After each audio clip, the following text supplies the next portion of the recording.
I'm Natalie Gochner. This is Both Sides of the Aisle. I represent the political center. So glad to have you today on both sides of the aisle. On the political left, Shireen Ghorbani. Hello, and hi, listeners. So glad you're sticking with us. And on the political right, we have the Utah House of Representatives in the studio. Shireen, Ryan Wilcox. Hey, Ryan Wilcox. Nice to be here. Good to have you. I want to start, Shireen, we'll go to you because you know this topic so well, but the Arizona Supreme Court has revived this 1864 law banning abortion. I guess it's a historic ruling. Something to the effect that this law was thought about before it was a state. Give us the background. Yeah, so I'm happy to give the background. I also just always want to give the immediate context. So I want to make sure that Utah listeners continue to know that abortion is legal to 18 weeks in this state. We are bordering Arizona, which is why this is important. Arizona is a state that really has had quite a arcane law, 1864, on the books. And this is a law, when we think about what we understand about medicine now and what we knew then, for that reason alone, I would hope that the leaders across both parties would be able to call together some sense and immediately work to erase this law from the record. But in fact, a judge's decision meant that it went into place. Now, my understanding is that the court has stayed this decision for a short period of time, about 2 weeks. And their attorney general, who is a Democrat, has said that she will not enforce this arcane law. So there are lots of things happening right now, but it is really part of, I just want people to understand the chaos that this brings for people who are seeking an abortion, but even beyond that, when you think about being pregnant in these states and what it means to have, in this case, a law that was written so long ago, there aren't even exceptions really at all for miscarriage or anything. Yeah. So to understand pregnancy complications, all of those things, it instantly became more dangerous to be a pregnant person in this state. Yeah, Ryan, so it's a 160-year-old law, predates Arizona statehood, and was passed decades before women had the vote. That kind of caught my attention. Yeah. You know? I don't even know how to, honestly, to be totally fair, I haven't read the ruling. I'm sitting here trying to think of whether or not, what happened to the territorial laws that Utah had before statehood. I assume that we just adopted those into code, but the line that I read, the headline that I read, is that the Supreme Court reinstated this, which means that it wasn't in effect, it wasn't recognized, it wasn't being practiced under for 160 years, theoretically. How does that even work? How does that? This isn't even about the policy. This is about you can resurrect a bill from before the state existed. Yeah. Let's do one more national issue that I think is interesting. This is the Foreign Intelligence Surveillance Act, Sweet. FISA. Yeah. It doesn't roll off the tongue. But we've got it kind of bumping back and forth in the House, where some far-right conservatives are blocking the legislation. I think it's creating a lot of trouble for the embattled House Speaker, Mike Johnson. Do you want to comment on that, Ryan? Yeah, I would take it out. I don't believe that this is a far right problem. I'm sure you're not surprised to hear that. But honestly, warrantless surveillance should be a concern for all of us. It really should. One of the first bills that I ran in this space was in 2014, and we ran it because we had some of our own guys that were the bad actors in our backyards collecting. They're setting up fake cell towers and collecting all the things. They'd have one legitimate warrant, and then they'd gather up everybody else's data because they couldn't sort through it. And then they would come to me when I asked the question, and they would say, but look at all these other bad guys we caught. I'm sorry, that's the difference between us and totalitarian regimes. And so when I hear it framed like that, it just makes me cringe a little inside, because it really shouldn't have anything to do with where any of us are on the political spectrum. A little bit like the process thing I just argued a minute ago on the other issue, right? It should have everything to do with, do we believe in the Fourth Amendment? And if we do, then surely we can expect the government to follow the warrant requirement that's in it itself. So if the argument's about the warrant, This might be an area of agreement. This is an area of agreement right for and left. us. Okay. And I think about it a lot in relation back to the Patriot Act, which we never talk about anymore Oh, my either, goodness. right? It's been a long time. But the ways in which people's privacy, and I mean, I think about this broadly, certainly, again, referencing back to the previous issue.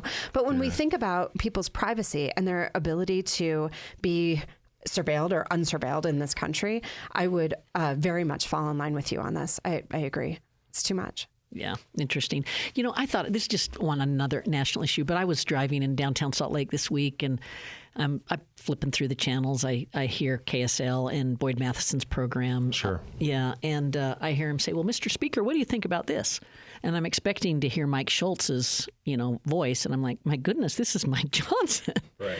I thought that was pretty cool to have the Speaker of the House on local radio programming. Did either of you hear the interview? I did not hear the interview, but I've been traveling. Okay. Well, it was with Celeste Malloy and, an election year, and I wondered if he's doing a little favor there. But Boyd Matheson and Inside Sources, got us the Speaker of the House, and he's embattled, Shireen. I mean, how do you read what he's going through right now? Oh, the Speaker of the Johnson. Yeah.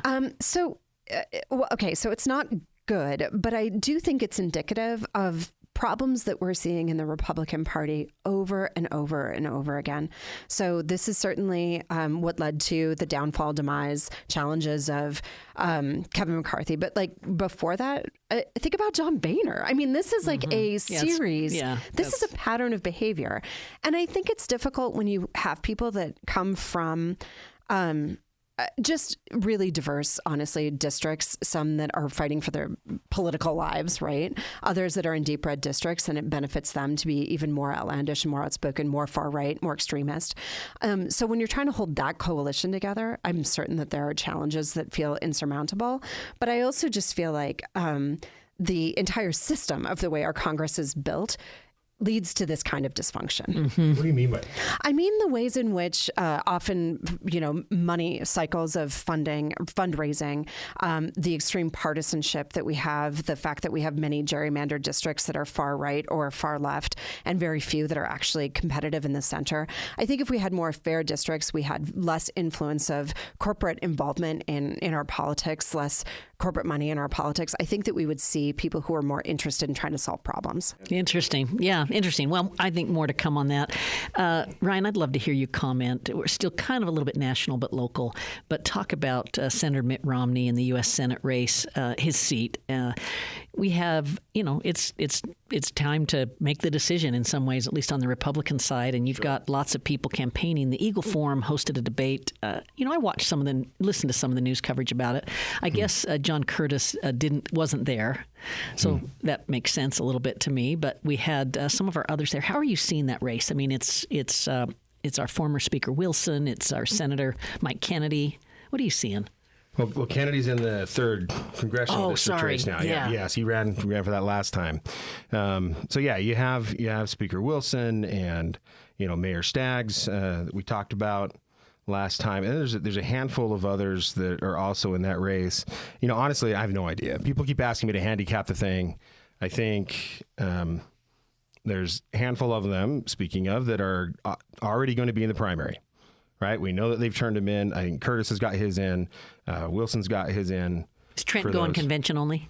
Trent's going convention only, as far as I understand. Yeah. Carolyn Phippen's convention only, as far as I understand. And the convention itself is going to come up here within a few weeks, and we're going to have an answer, and that might be, we get a sense of that. But we've seen this over and over too. Kennedy won the convention 6 years ago. And then he was up against Senator Romney in the primary, and he's been Senator Romney for 6 years. So whoever wins that is one story. I don't know how to tell you the answer to handicap, but I think traditionally one of the more popular options at a convention is somebody that goes convention only. Shireen, did you see that our other co-host, John Dougal, got his signatures turned in, apparently? I did see this. So I'm not exactly sure when the deadline is, but I think it has passed, but the numbers are kind of still coming in. So you can go, if you're interested in who is qualified going the signature route for ballots, you can search elections.utah.gov, and if you just put in signatures, it'll take you to that page. So you can kind of see who's already going to be there. Yeah. About a minute and a half in this segment. Let's close out, and I'll go to you first, Shireen. Ryan, we'll see if you want to say some things, but let's talk about former Mayor Ted Wilson, who passed away this past week. Yeah, so condolences to, the family, and just really want to share some of the experiences that I had with Ted Wilson, which I really got to know Ted when I ran for Congress in 2018 at the same time that Jenny Wilson was running for a U.S. Senate. And so sometimes when you can't be multiple places at once, you send a surrogate. And often I would end up in a school gym in St. George or out in a park in some corner of the state, and honestly have just so many fond memories of how warm, how deeply he cared about Utahns, how well he knew this state, what a passion he had for the environment, for the outdoors. Really likable person. Really likable person. And just also how proud he was of Jenny jumping into that Senate. So Mayor Wilson, County Mayor Wilson, running in that Senate race. And what a lovely human being, and I'm so grateful for her service to the state. Yeah, I love it. Ryan, we have about 30 seconds, but you've had some experiences with Mayor Wilson, and I'll say this. You made me think of the first time I met him, and it was when I was an intern on the Hill. And, somebody's a former mayor, and at the time he was working as an advisor to Governor Huntsman, and had no need to build a relationship with me or to be extra kind to me or anything else. And certainly a lot of politicians weren't super kind to interns. But Ted always was. And I just shared a few minutes ago this last session when he was on the Hill and, they had honored him in the Senate, and I found him in the basement and we were walking past each other. He still remembered me and made sure to stop and say hello, and just what a wonderful man, and it's a sad day. Yeah, statesman. We talk about people as being all American or Renaissance man. He kind of was all Utah. He's super helpful on transportation things we were working on. He was awesome. Yeah, I love it. Yeah. Condolences to the family. Stay with us. I'm with Shireen Ghorbani and Ryan Wilcox. You're listening to Both Sides of the Aisle on Utah Public Radio. We love to hear from listeners like you. If you would like to send us a comment, email bsotapodcast@gmail.com. That's bsotapodcast@gmail.com. Thanks for listening. Shireen Ghorbani on the left. Ryan Wilcox on the right. Natalie Gochner in the political center, and this is Both Sides of the Aisle. Shireen and Ryan, I am thinking about all the things important happening this week. We had Tim Shriver, an Impact Scholar from the University of Utah in town. Of course, he's the nephew, of President Kennedy. Yes. Then we have, we had the ambassador from Ukraine in town. But we also had the International Organizing Committee delegation. Wow. I saw them on State Street come walking into an event, and I got to tell you, they have presence. They look international. They speak international. Yeah. They usually are wearing branded clothing. I don't know. Did any of you have any interaction with them? I did not, but I did watch some of this from a distance, and a couple things stood out to me in the commentary, and I'd love to hear some of your reactions on this. But I'm not sure who it was, but somebody who was here when the original bid was happening and then was back and said, I haven't been back in the 20 years since, and to see the just absolute change, and mentioned walking around on a Sunday and feeling like a little bit of a ghost town. And I think now if you walk around, especially downtown Salt Lake on a Sunday, it's vibrant. People are out for brunch. People are walking around, exercising. More people live downtown, right? Just the sense of vibrancy, the infrastructure, so much more investment. And he was just like, it felt like you were in the original bid sort of saying, we think Salt Lake can do this. And now you're like, we're ready to go. So I don't know if you felt that. Yeah, I got to meet this guy. Yeah. I know who this was. I think his name is Christoph Dubie, but he's that sounds right. Yeah, he is the executive director of the IOC. So his opinion really matters, and super interesting. I think he's Swiss. Yeah, I met an Austrian player and a Swiss player. I mean, in the game. But Ryan, it's such a big deal to project this state on that big of a global stage. They were quoting that there were 2 billion, viewers during the games of this city. They think it'll be closer to 6 by the time we host it again. Oh, yeah. My goodness. Yeah, no, that was to say it was a game changer is like the largest understatement we could ever say. But really, it speaks to the vision of those who thought it even at the beginning. So some of the feedback that I've heard is, obviously we didn't have tracks when they started having these conversations with them. Salt Lake City skyline is dramatically different than it was then, and not just the immediate downtown stuff. The fact that this is also unique, that I've heard is the fact that we've maintained the venues and kept them not just up, but they're in use year round. That they're honestly, the ski team still trains here. The Oval is constantly in use down in Kearns. All of these venues that so many other cities, even like you think of how long ago was it that we had the Olympics in Russia, the Winter Olympics? Oh yeah, They completely devastated all those venues. So because we've taken care of them, we have this massive leg up. Yeah. Anybody else? So something for our listeners, maybe they know this, maybe we've mentioned it, but it's really interesting. So we're the preferred choice, and we're the only person that's on the list right now for 2034, but we don't know for sure until this summer. And they have picked the ink is dry. Yeah, and they picked July 24th to finalize this announcement. Super interesting because of the time difference and everything. It'll be at 3 a.m. Utah time. Oh wow! So we'll know on the and on the 24th. That's what I'm trying to cue on. Think of the party, because we'll have people sleeping out, along the parade route. Yep. You have all the parade people there, which gives you a ready downtown audience at 3 a.m. I think it's going to be I think it's going to be one of the biggest days in state history, actually. Yeah. Because you've already got this convening going on. It's going to be fun. Oh, wow. Okay, hockey. What's happening Since we're in hockey? winter sports, we had a big dive National into- Hockey League. We had a big dive into Ryan, you want to baseball. set that one up? Yeah, well, Arizona is a little bit of a mess. Okay. Different areas that's right right. now, different ways, cross topics. I'm sorry for my friends in Arizona.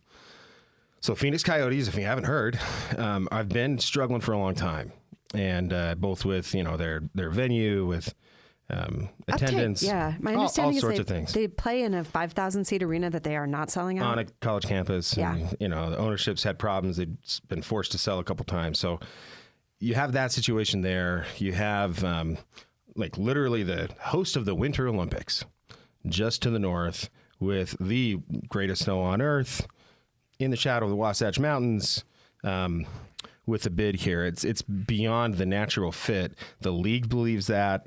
Right now, the official line is that they've prepared this week 2 versions of the schedule for this fall, not for 2 years from now or 5 years from now, but 2 versions of the schedule. One that has Phoenix on the agenda for everybody to go play, and the other one that has Salt Lake City. So I think we're looking at weeks for a decision there, because they're going to have to, because in order to pull it off, you're going to have a few months to get this thing ready. Yeah. So I went to a hockey college. I went to a Division I hockey college in Minnesota, St. Cloud State University, known for heavy drinking and hockey.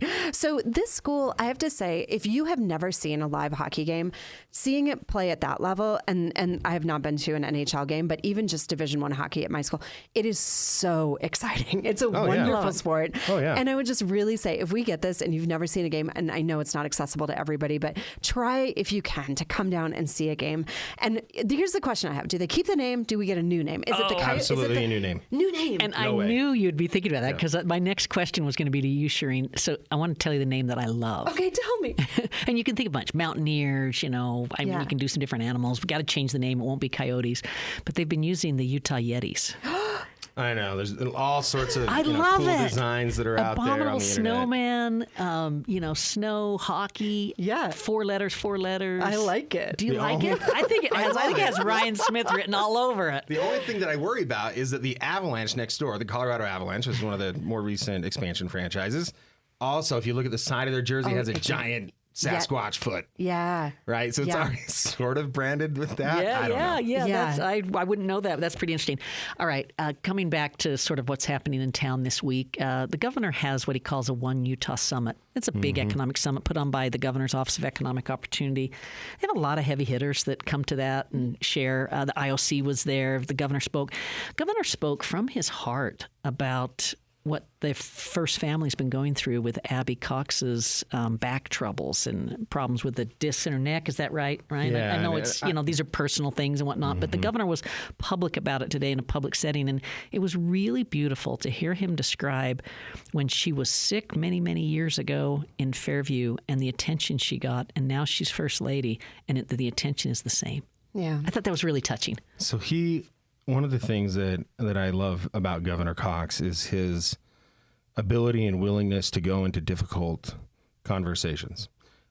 Generally speaking, and nobody wants to violate HIPAA, of all things. Nobody wants to talk about their personal struggles. And, sometimes when you're in that kind of a public space, there's just no way to do it. And he's learned, I think, pretty quickly, pretty intuitively, that sometimes the best way to lead is just to be honest about what is happening, because that is also happening in everyone else's lives of the people you're leading. So, very, very honest, very raw. His schedule was cleared the last 2 days completely, so we all sort of covered for him everywhere. Yeah, I think he even missed some things with the IOC, which shows absolutely did. How serious that is. He missed the Florida delegation from school security the other day. He missed his own meeting with John McEnroe and the Sports Commission, and all of those things. His staff has been working crazy hard to do that, and of course, Lieutenant Governor Henderson has been pitch hitting like no one else since this. But again, that to his point in the story. That's the best of Utah. When stuff like that happens, we step up and we fill in and we make it work. I totally agree. Shireen, do you want to say anything about this? I just want to say, really wishing her the best and the family. I'm certain it's incredibly stressful. And for me, I think the thing that comes up is just the safety and security that people experience when they have access to healthcare. Yeah. Let's do another safety thing. We wanted to talk about last week, didn't have the chance. School safety. You know a lot about that, Ryan. I know very little, but well, set it up, and then Shireen and I will comment. You play like you're trying to get something out of us, the middle and the left. Yeah, this has been just a hard topic, but it really started about 2 years ago, in May of 22, after the Robb Elementary disaster down in Texas, and having really blunt, difficult conversations with my own superintendent, and I serve on his foundation board, right? Like I go in, hey, where are we? What does this look like? And then across the state, we received about 7,000 different inquiries, phone calls, emails, all the things to districts, to legislators, to the state, to the governor's office, asking the same question.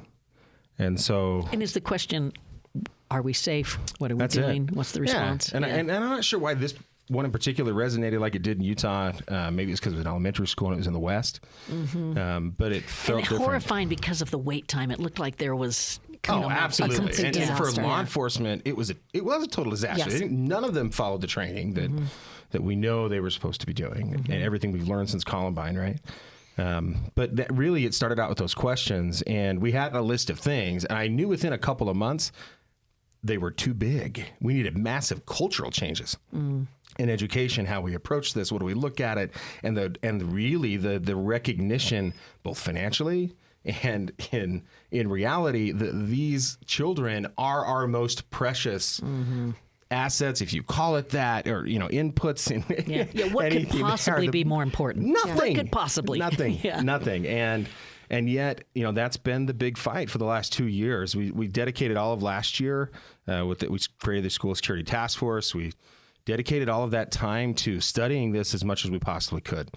We went into the places where you don't ever want to see, including walking the halls in Marjorie Stoneman Douglas and Parkland with the parents of the children whose blood is still on the floor and the walls, down to Uvalde, over to Covenant School in Tennessee, and really just trying to understand everything we possibly could to learn those lessons without having to go through the pain that they did.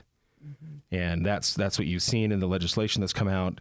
It is painful for education. It is painful to try to make that kind of a change, but it's happening.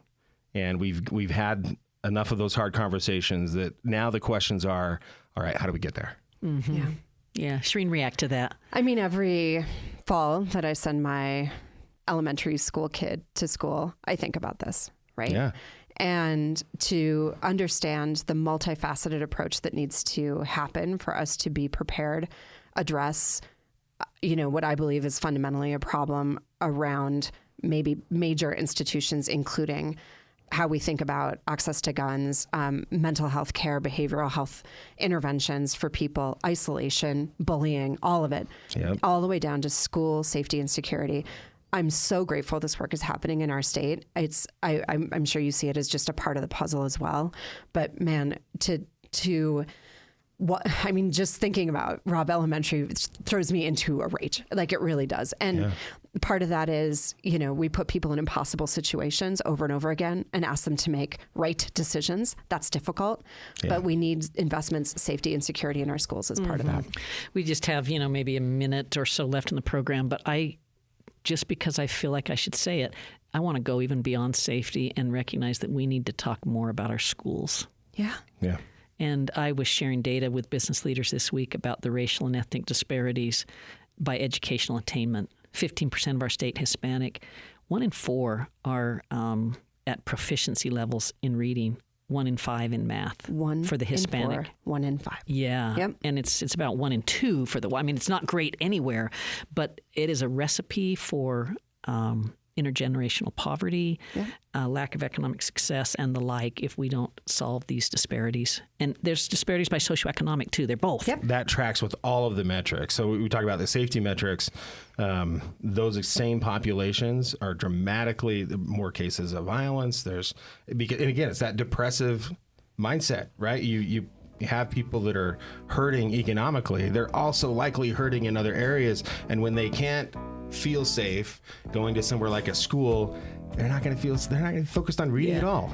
Well, so in future conversations, let's talk about it. Yeah. Let's talk about our kids. Yeah. All right. Wonderful. Great conversation with Ryan Wilcox, Shireen Gorbani. I'm Natalie Gochner. Program's produced by Anthony Scoma. Thanks for listening, everyone.